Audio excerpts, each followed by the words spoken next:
everyone, it's Stacey and today is a Christmas special and I promised you a behind the scenes look at everything I do, how I record and how I store my fabric and threads, etc.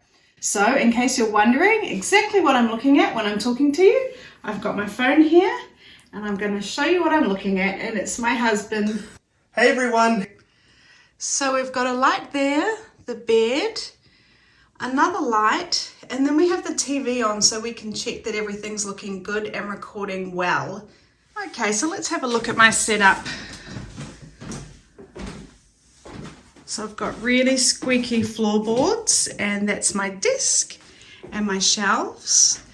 So up the top I have my big sewing machine, my Cricut, my display that you all see, quilts and fabric, and then I have my storage fabric down there. So let me show you how I store my fabric.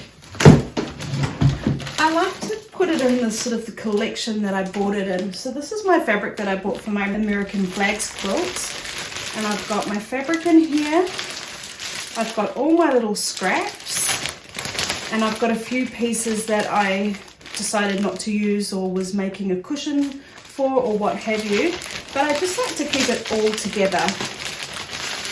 And then I do that for most of my projects. So this fabric isn't really a family, but I made a really light quilt out of all these natural fabrics, and this is what I had left over. So I keep it in a bag so I can find it again.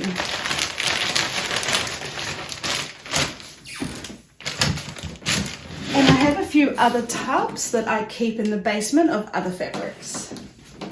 So here's my ironing board, and I actually record in my bedroom. So this is where I come up with my patterns, sew, record, basically do everything. So it's a bit of a shuffle.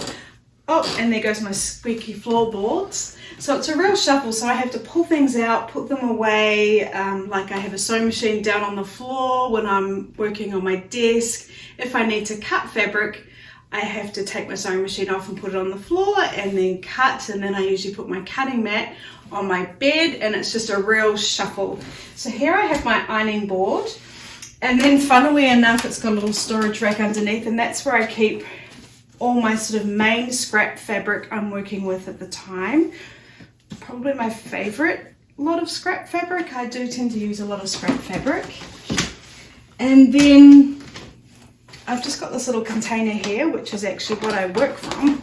I talked about this in my top 10 tips. I keep everything in here that I always use, and if I'm doing a project that requires me to use another tool, I'll pop it in here in the time, and then after every project I'll clean it out. So like in this little container, I always have my little feet in here, so I know where they are every single time I sew. And then I have things like my seam ripper, my little scissors, and these ones are from my husband's grandmother, Oma Lily, who is one of the ladies that taught me how to quilt, my rotary cutter, and a few other bits and bobs that you'd always use.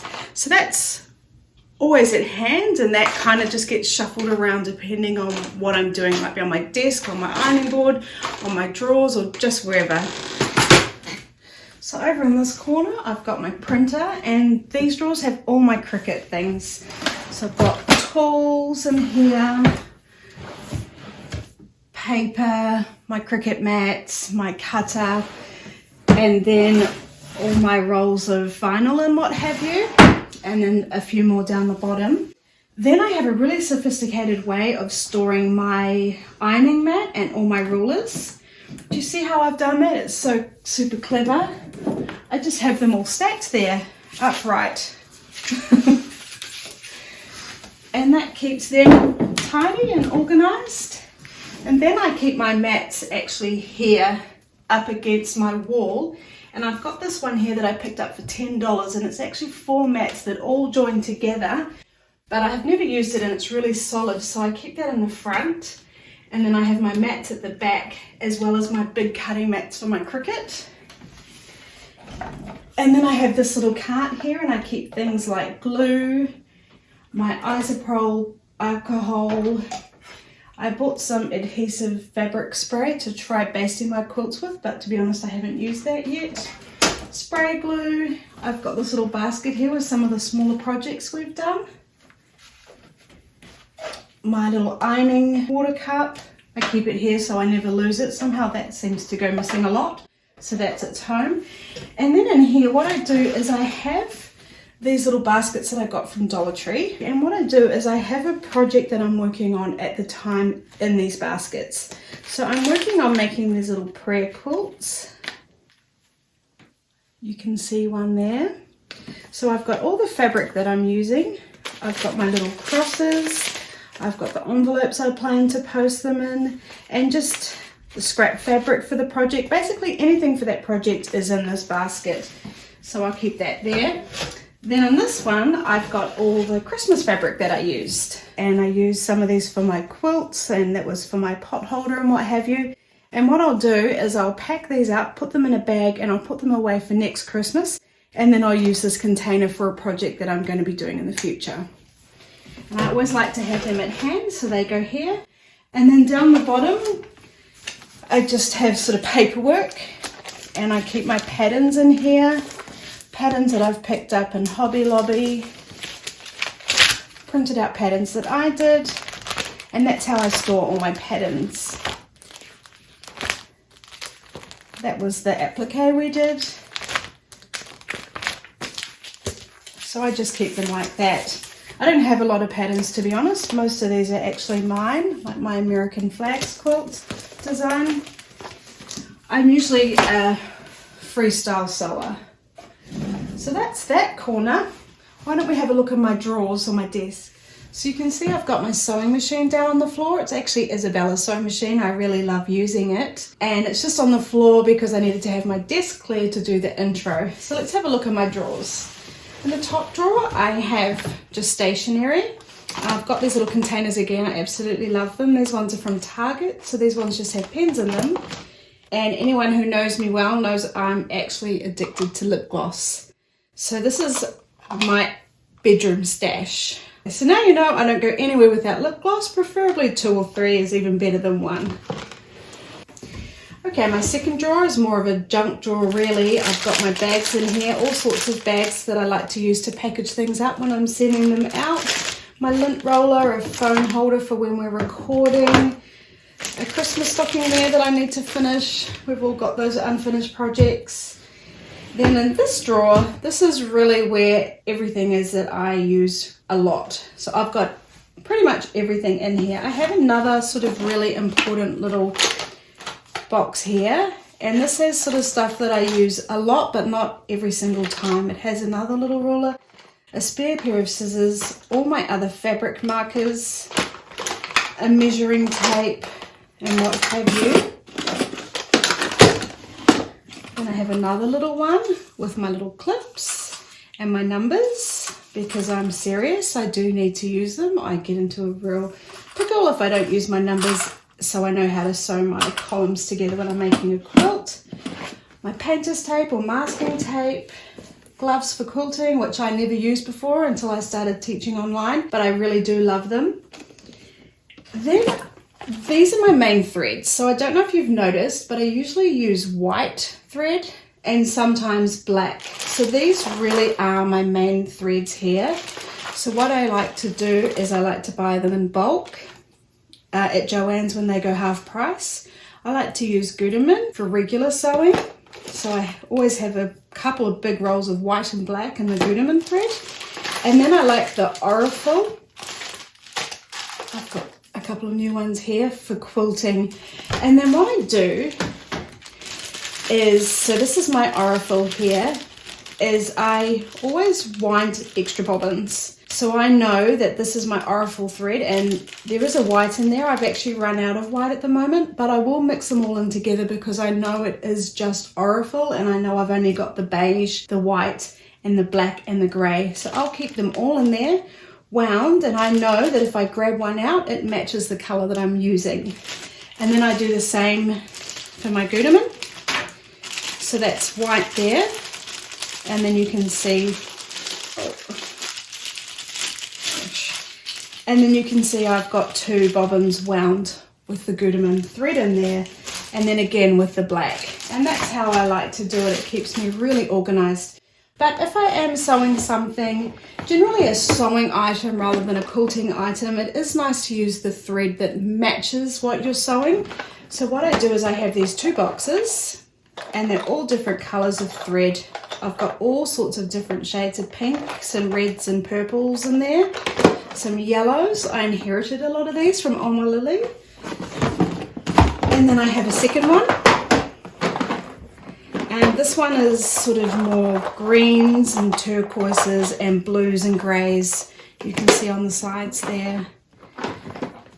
That's sort of how I arrange my threads. I know that's a lot of threads, but like I said, I inherited a lot of them. I do like having these extra colours, but if in doubt, I do really just tend to stick to black and white, and that's something Oma Lily told me as well. She told me white usually always works, so don't worry too much about the colour of your thread. Then in this drawer is sort of more things that are a bit more obscure and I don't use every day. So I've got my iron-on adhesive, I've got some zip stocked up, elastic, crochet hooks because I also crochet, safety pins, needles, other little bits and bobs, and then down the bottom, so I've got things in here that I really don't use, like bias tape and what have you, and some cables for things like my Cricut and what have you. So I'm just back to my display because I just wanted to say that my favourite fabrics are always on display, and my favourite fat quarters that I've bought I roll up and put in here. So when I'm doing a project, I'm kind of going all over the place finding my fabric, but it seems to work for me. And one last thing I'd like to mention is scrap fabric. How big a piece do I keep? I keep a piece if it's bigger than 2.5 inches square because we know we can use those. So that's my top tip. Don't keep anything smaller than 2.5 inches square. So like I said before, any excess fabric I keep in big tubs just like this, and this one I keep in all my batting and things like my polyester fill. So what I do is I keep everything in the original packaging so I know exactly what it is. So this might be like 2 or 3 packs all condensed in together, but because I know it's Wrap and Zap, I've kept it in the one packaging. So it's all nicely kept together there. I think I've got a little bit of batting here, but I also buy this in really big packets that I just keep on top of my containers in my basement. But you can see I've got everything here, including like my Insel Bright, and again I've kept the packaging and I keep it with it just so I know exactly what everything is. And then I've just got a few little blank things in here that I use for my Cricut. So I think this is, for me, the easiest way to know exactly what I've got and what I'm working with. So we're just downstairs and I just wanted to show you some of my Christmas decorations. This is in my dining room. So here I've got a display of some of the old Santa photos from the kids and some of their arts and crafts throughout the years. And then I'm very lucky, my kids never object to a Santa photo, and this is this year's one. Isn't that cute? So this is in my entranceway and I've got my hanger there, and luckily it can hang from one of those removable hooks because we do just rent this house. And our landlord is, shall we say, a little bit strict and doesn't like me hanging things on the wall. But you can see I've got my cute little Christmas decoration I made on my tree. So this is our main Christmas tree and it's ginormous. We don't normally get one this big. We were told it was about 6 to 7 foot, but once we got it home, I think it's really more like an 8 or 9. Yeah. It's taking up way too much space, but it does look really beautiful. Yeah, I think the guy was just trying to be particularly nice. He had a bit of Christmas cheer in him. So one person did ask me, what are the different traditions that we have in New Zealand and Australia? And I've really been racking my brains. Basically, we do all the same traditions, except none of them make sense because it's summertime. So things like snowmen is a big theme in New Zealand and Australia at Christmas time, like it is here, except it's summertime. So we're swimming, we're playing tennis, we're going to the beach. Mm-hmm. So snowmen really don't make any sense. No, even I always feel sorry for the poor Santas because they're always dressed up in their big warm red outfits with their fake beards on, and they're looking like they're really hot. They're really miserable. They're really miserable. It's just crazy. But it's all part of it. It's like we literally do the American traditions, but in New Zealand and Australia. But we love those traditions, and we especially love them now that we're here. We do. We love celebrating Christmas in America. It's just so magical, and I just being able to wrap up and be warm and cozy is really just something different for us. It doesn't even matter if it's not a white Christmas, which we did get last year. It didn't technically snow on Christmas Day, but we had snow like the week before, which was so magical. But we do things like have a hot roast meal for lunch or dinner in New Zealand and Australia. And everyone's so hot, it really doesn't make sense, but we do it anyway. So another thing that doesn't make sense is the lights. Everyone decorates outside with all the lights like you do here, except our sun doesn't set till about 10 o'clock at night. Yeah. And it doesn't get dark till after that. So all the kids are really tired, and we take them around at like 7 o'clock at night, but you can't actually really see them properly.